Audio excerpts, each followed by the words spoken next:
Hi friends, எல்லோரும் எப்படி இருக்கீங்க? எல்லோரும் நல்லா இருக்கீங்க. என்னோடய ஸ்டைலில் எண்ணெய் கத்திரிக்காய் குழம்பு பார்க்கலாமா?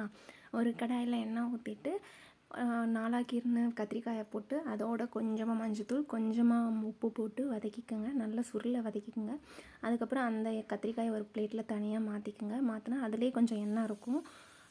அதோட கூட கொஞ்சம் லைட்டாக எண்ணெய் ஊற்றி ஒரு வெங்காயம், ஒரு தக்காளி, சின்ன பீஸ் இஞ்சி, 2 பல் பூண்டு, ஒரு வரமிளகா அதை போட்டு நல்லா வதக்கிடுங்க. கொஞ்சம் அரை வேக்காடு வந்ததுக்கப்புறமா தேவையான நான் வந்து ஒரு ஸ்பூன் மிளகாத்தூள் எடுத்திருக்கேன்.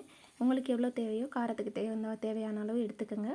நான் 1 ஸ்பூன் மிளகாத்தூள், 2 ஸ்பூன் மல்லித்தூள், அதோட ஒரு கைப்பிடி அளவு தேங்காய் எல்லாம் போட்டு நல்லா சுருளை வதக்கிட்டு அதுக்கப்புறமா மிக்ஸி ஜாரில் அரைச்சி பேஸ்ட்டாக எடுத்துக்கோங்க. குழம்பு தாளிக்கிறது எப்படின்னு பார்த்துக்கலாமா?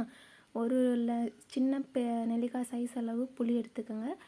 அதுக்கப்புறம் அதை நல்லா கரைச்சி தனியாக அந்த ஜூஸ் எடுத்து வச்சுக்கோங்க.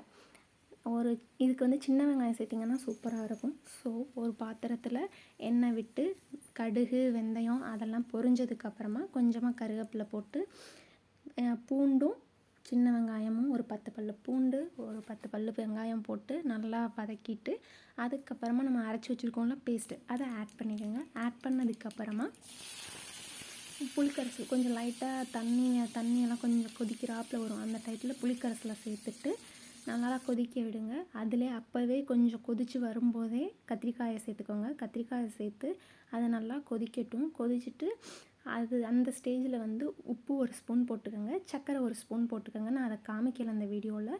ஸோ அது 2டையும் போட்டுக்கோங்க. சர்க்கரை போட்டிங்கன்னா டேஸ்ட்டு என்ஹான்சிங் சூப்பராக இருக்கும். லாஸ்ட்டாக லுக்கு இப்படி தான் இருக்கும். கொதித்து நல்லா கத்திரிக்காயெலாம் மசிஞ்சு சூப்பராக இருக்கும்.